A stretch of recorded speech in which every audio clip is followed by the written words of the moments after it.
Here we are on New Hope Road, Calvary Relief with Calvary Chapel, Chattanooga, in Oneonta, Alabama. We were here for 4 or 5 days. I didn't actually count the trees, but there had to be 75 plus trees that had either been topped that we had to bring the rest of the way down, and or were on the ground that we had to cut up and haul away. Unfortunately, we were in a hurry to get to the next job and didn't spend the time to get some pictures and video of the property once we were all done, to show you all the piles of debris that were up here. The companies that come in and grab debris have been working all morning getting stuff out of here, so there's maybe a third of it left on the road. And then we also had quite a pile in the back of the property, which we are going to walk to.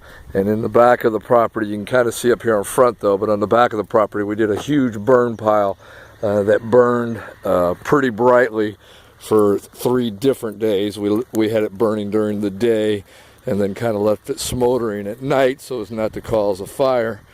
You can see around the lake here, there's a bunch of different trees that you can see the root balls still standing where we actually, I was corrected, it's not a lake, it's a pond. What do I know? Into the pond, but the pond was full of trees that had fallen over into it, as well as trees that had been topped and landed in the middle. And pretty much the first day we came out here, you couldn't see this pond.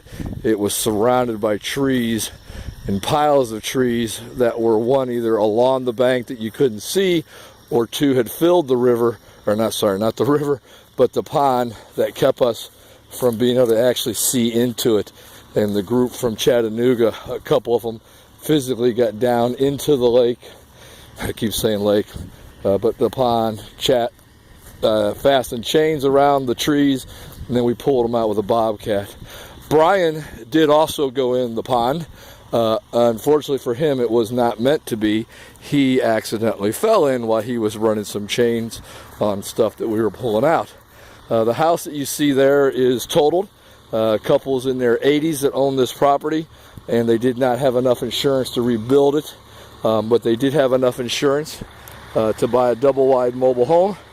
And as I said, we cleared all this property off, and they brought in some dirt, got it leveled off, and to get these people back in their home as soon as possible.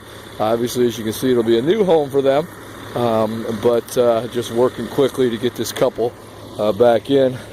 The property's still going back this way. That is their granddaughter's trailer, and that is totaled. Their insurance is going to be able to replace that for them. And you could barely see that trailer. There were so many trees laying on it, laying beside it, piled up around it. And again, this was our burn pile, and it was probably about 10 times bigger than that on 3 different days. So quite a lot of bit of wood. And again, you can see all the buildings and the stuff. This is Kurt with Calvary Relief in Oneonta, Alabama. Lord bless.